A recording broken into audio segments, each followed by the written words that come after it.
और मेरा परिवार पूरा हो गया।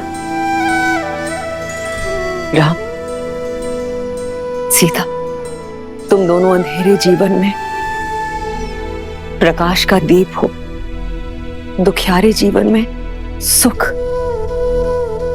और प्रीत हो। पुत्र की विजय पर माता का मुख उत्साह से दमकता है। आपकी आंखों में प्रसन्नता के अश्रु होने चाहिए माता। सत्य कहा तुमने सीता। मेरे कारण अयोध्या पर जो कलंक और ग्रहण लगा था, आज अयोध्या उससे मुक्त हुई है। ये अश्रु उसी की खुशी में। नहीं माता, आप ग्रहण नहीं, ईंधन है जिसने आपके प्रकाश को अयोध्या में ही नहीं पूरे संसार में प्रखर किया है।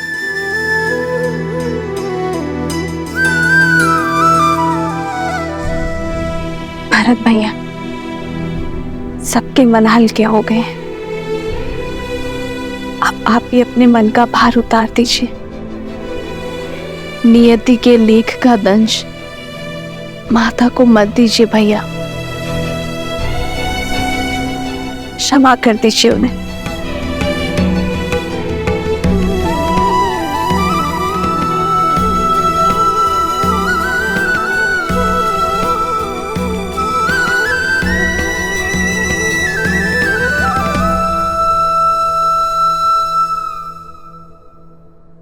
देखी परिवार प्रभु अति भावुक भाए, सबहि प्रेमा बस आरती गाए।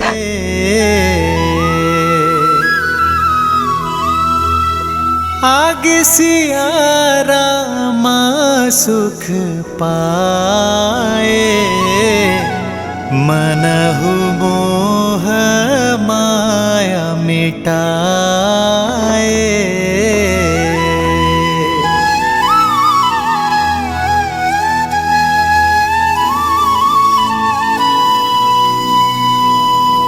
अयोध्या के प्रजाजनों, अयोध्या के कष्ट के मेघ छट चुके हैं। शीघ्र ही रघुकुल के दीपांकर महर्ष दशरथ जी के ज्येष्ठ पुत्र श्री रामचंद्र जी का राज्याभिषेक होगा। राज सिंहासन पर विराजमान होने की उत्तम तिथि एवं मुहूर्त शीघ्र घोषित होंगे और आप सब लोग उसमें आमंत्रित होंगे। श्री रामचंद्र जी के राज्याभिषेक की तैयारियों में जुट जाइए। सियावर रामचंद्र की जय! सियावर रामचंद्र की जय! रघुपति रामचंद्र की, रघुपति रामचंद्र की, माता सीता की,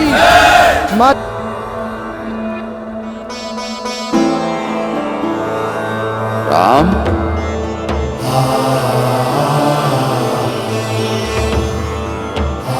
राम,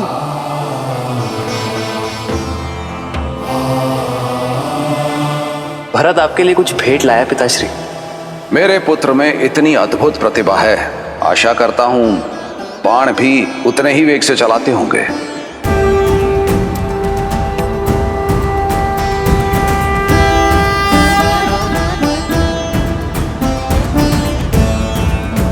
आपका राम लौटा है पिताश्री, अपना दायित्व पूर्ण करके। किंतु आज आपके सामने रावण का वध करने वाला योद्धा नहीं खड़ा है, अपने पिता की आज्ञा का पालन कर लौटा पुत्र खड़ा है।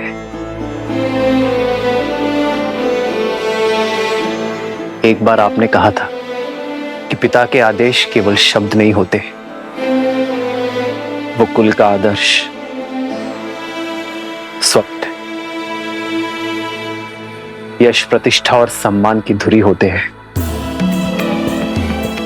आपने सत्य कहा था पिताश्री। इस यात्रा में मैंने जाना कि एक पुत्र पिता की संपत्ति, धनराज्य सब अर्जित कर सकता है, किंतु अमूल्य भेंट, वो विश्वास, वो मूल्य है जिन्हें उसके पूर्वजों ने स्थापित किया। और पिता ने प्रमाणित किया। रघुकुल रीत सदा चली आई, प्राण जाए पर वचन न जाए। ओ रघुकुल रीत सदा चली आई, प्राण जाए पर वचन न जाई।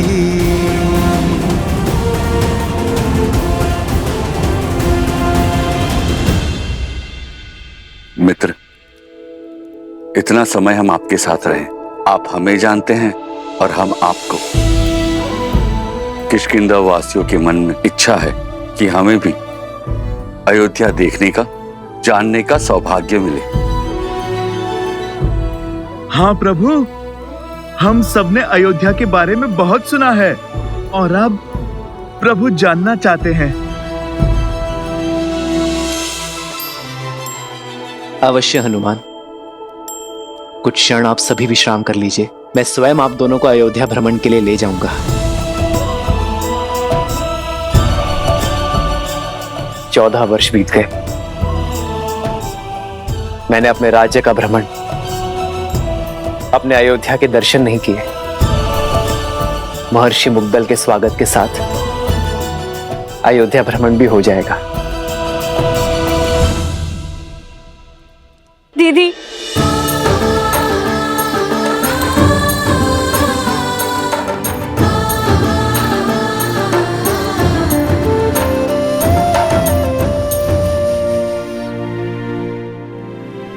मुझे उर्मिला से मिलना है।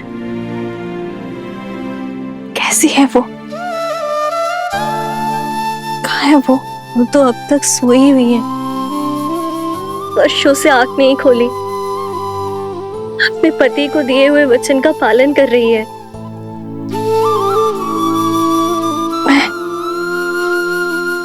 मैं देखना चाहती हूँ उसे, अभी इसी क्षण। मुझे ले चलो उसके पास। हाँ। रुक जाओ सीते।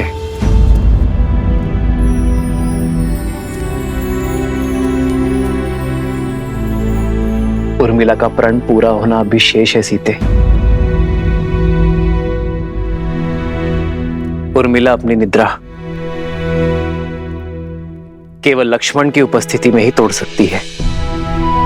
जाओ लक्ष्मण, और जाकर अपनी पत्नी से मिलो।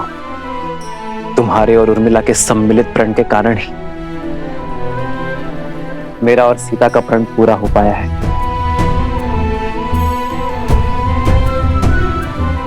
उर्मिला ने महल में रहकर इस घोर निद्रा का दंश भोगा है, किंतु अब सेवा और संकट का समय समाप्त हुआ मेरे भाई। अब तुम्हारा प्रथम कर्तव्य अपनी गृहस्थी संभालना है। ये शुभता पूर्वजों के गति के कारण आई है। जाओ लक्ष्मण, और उर्मिला को निद्रा से जगाओ।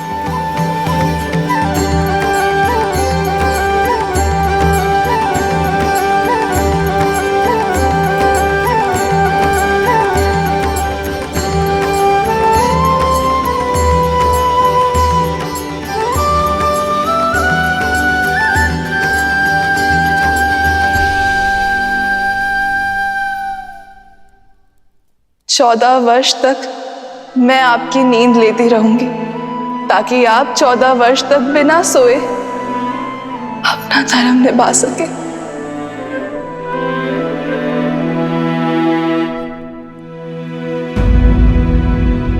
किंतु जो इतने वर्षों से नहीं जागी हैं, वो अभी जागेंगे क्या? मुझे तो बहुत घबराहट हो रही है। श्रुतकीर्ति, निद्रा 4 प्रकार के होते हैं: परिश्रम, मदिरा, मोह और दुख। परिश्रम से आई निद्रा सूर्य के प्रकाश से खुलती है। मदिरा से ऐसी निद्रा आती है जो चेतना के जागने से खुलती है। मोह की निद्रा ज्ञान प्राप्ति से खुलती है। और दुख से आई निद्रा मृत्यु का कारण बनती है।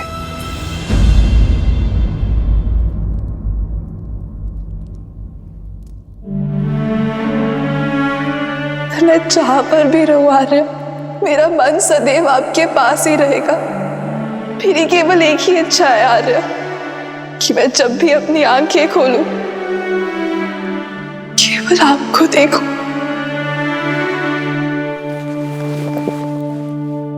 उर्मिला, कैसी अभागन हूं मैं। मेरे लक्ष्मण और उर्मिला मेरे कर्मों का भुगतान कर रहे हैं। नहीं माँ, उर्मिला की निद्रा कोई श्राप नहीं है, ये तो उसका तप है, प्रेम की शक्ति है। उर्मिला केवल अपनी निद्रा ही नहीं, लक्ष्मण की निद्रा भी ले रही है। ये तो निद्रा देवी का आशीर्वाद है लक्ष्मण और उर्मिला दोनों को।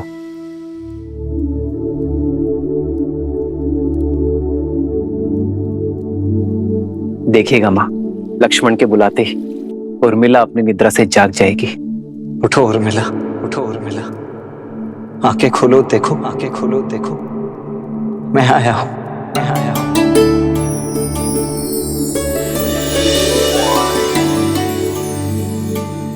आर्य, आप, हे महादेव, आपके वनवास के प्रस्थान का समय हो गया। आपके प्रस्थान हेतु सहायता करने के बजाय अपनी निद्रा पूरी कर रही थी। क्षमा कीजिए आर्य। कैसी क्षमा उर्मिला, अब किसी को कहीं नहीं जाना है। पर पिताश्री का वचन और राम भैया का प्रण पूरा हुआ उर्मिला, भैया का भी और तुम्हारा भी। अब एक प्रण मेरा है, जहां भी रहूंगा सदा तुम्हारे साथ रहूंगा।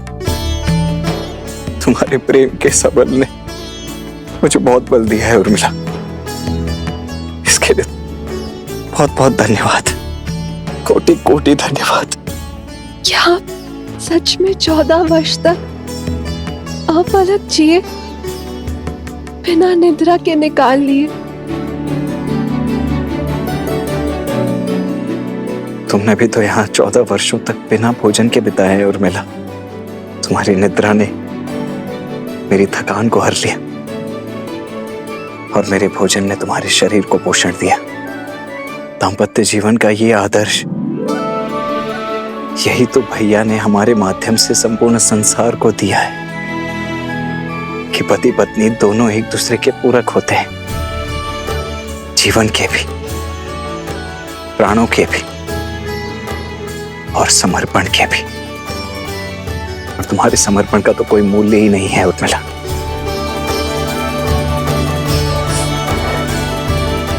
अब चलो, पूरा परिवार, समस्त अयोध्या और विशेषतः भाभी माँ तुमसे मिलने के लिए अत्यंत व्याकुल है। मैं भी आर्य। आओ दीदी,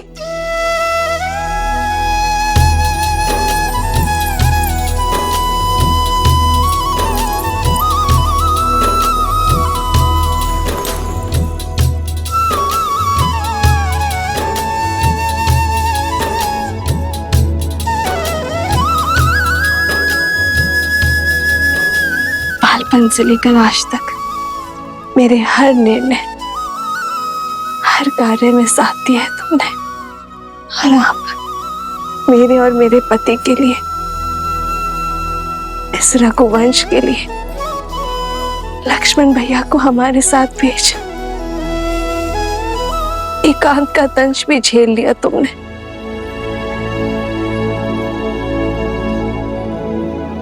ना जाने ये ऋण कैसे चुका पाऊंगी मैं। और अब तुम मुझसे छोटी नहीं रही उर्मिला, तुम इस संसार के सबसे बड़ी सतियों में से एक हो। मैं वो चंद्रमा हूं जो अपने दीदी के प्रकाश से तेज पाता है। मैं आपसे कभी बड़ी हो ही नहीं सकती दीदी। और रही बात बहनों के बीच ऋण की बेड़ी नहीं, आलिंगन का बंधन होता है।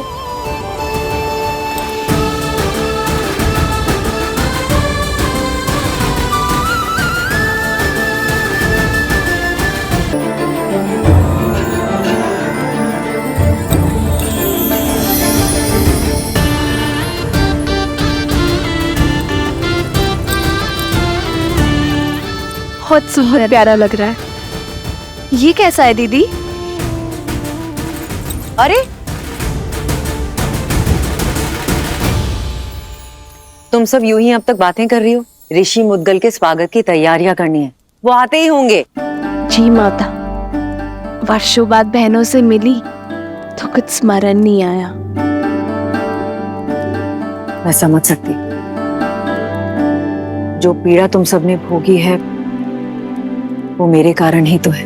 नहीं माता, जितना कष्ट हमने सहा उससे कहीं अधिक आपने सहा, और शारीरिक कष्ट से कहीं अधिक मानसिक कष्ट होता है माता।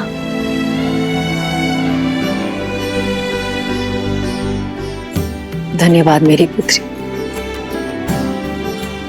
किंतु अब कष्ट के और पीड़ा के दिन समाप्त हुए। प्रसन्नता से ऋषि मुद्गल का स्वागत करते हैं, उनसे उपदेश लेते हैं। जो कष्ट और पीड़ा मेरे पुत्रों ने भोगी वो मेरे पोतों को ना भोगनी पड़े।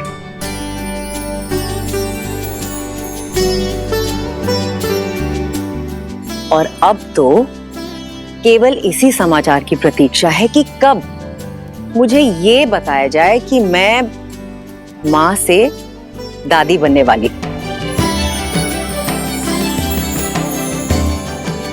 अरे तुम सब यूं ही शर्माती रहोगी या चलोगी मेरे साथ? शीघ्र चलो। और भूल गए पुत्र, धूप छांव दिन रात की भांति ही अच्छाई और बुराई भी सदा साथ ही रहते हैं। दीपक की आवश्यकता तो वहीं होती है जहां अंधकार होता है, और लोग जलते हुए दीपक के प्रकाश में उसके नीचे पसरे हुए अंधकार को देखना भूल जाते हैं। जब सामने सब उचित प्रतीत हो रहा होता है, तभी पीछे से बुराई अपने पंख फैला रही होती है। अर्थात दुख की धूप हो या सुख की छांव, सदा सतर्क रहो। हाँ पुत्र, जब भी हम जीवन में कोई शुभ या मंगलमय कार्य करें, तब हमें अतिरिक्त सावधानी और सतर्कता बरतनी चाहिए। सत्य और धर्म की क्षमता पर विश्वास रखते हुए अपने तन मन को और अधिक दृढ़ करना चाहिए। प्रिय गणेश, वो देखो, श्री राम उसी योजना का शंखनाद कर रहे हैं, राम राज्य की स्थापना का आरंभ कर रहे हैं। नर रूप में नारायण को प्रत्येक समस्या का सामना करना होगा, हर कठिनाई का हल खोजना होगा, राम राज्य की स्थापना करनी होगी। ऋषिवर, मैं जानता हूं आप सबके मन में क्या चल रहा है, किंतु जो होना है वो अवश्य होगा। 2 दिन बाद शुभ मुहूर्त है और ये राज्याभिषेक के लिए सबसे शुभ है। श्री राम भगवान सूर्य के आशीर्वाद से सूर्यवंश के अगले सिरमौर आप ही होंगे। आपने वन भ्रमण के समय जो ज्ञान और अंतर्दृष्टि अर्जित की है, उसको अपने साम्राज्य में उपयोग करने का समय आ गया है। दया, दंड और दर्शन, इसको अपना शस्त्र बनाइए। श्री राम आपके मार्गदर्शन से जगत कल्याण की ओर अग्रसर होगा। सभी आशान्वित हैं कि आप एक आदर्श स्वराज की स्थापना करेंगे और संसार के लिए शुभता का मार्ग प्रशस्त करेंगे।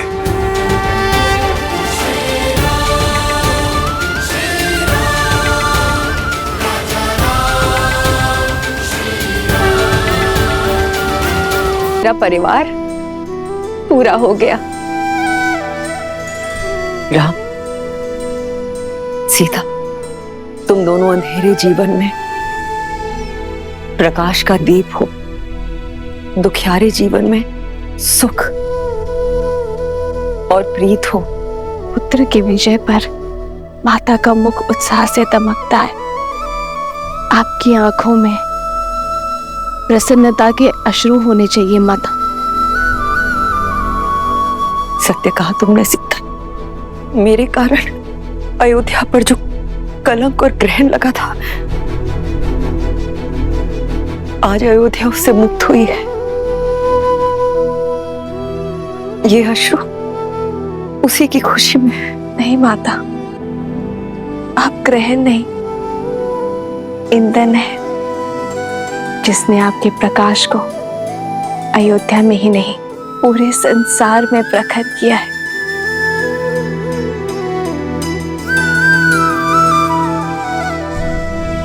भरत भैया, सबके मन हल्के हो गए हैं। अब आप भी अपने मन का भार उतार दीजिए। नियति के लेख का दंश माता को मत दीजिए भैया, क्षमा कर दीजिए उन्हें।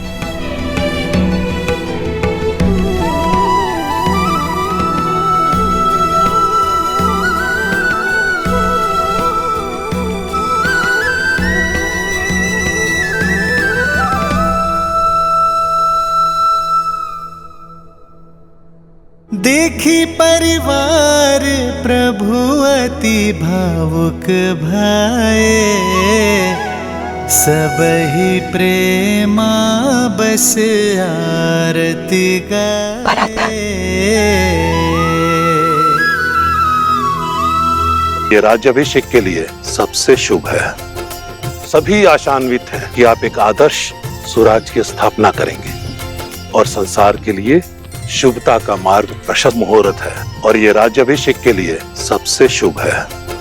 सभी आशान्वित हैं कि आप एक आदर्श स्वराज्य की स्थापना करेंगे और संसार के लिए शुभता का नरेश बने प्रभु राम। पूर्ण हुई वर्षों की प्रतीक्षा। आज हमें अपना राम और अयोध्या को राजा राम मिला है। आरंभ हुआ राम राज्य का अध्याय, परंतु शेष है अभी राजा राम की परीक्षा।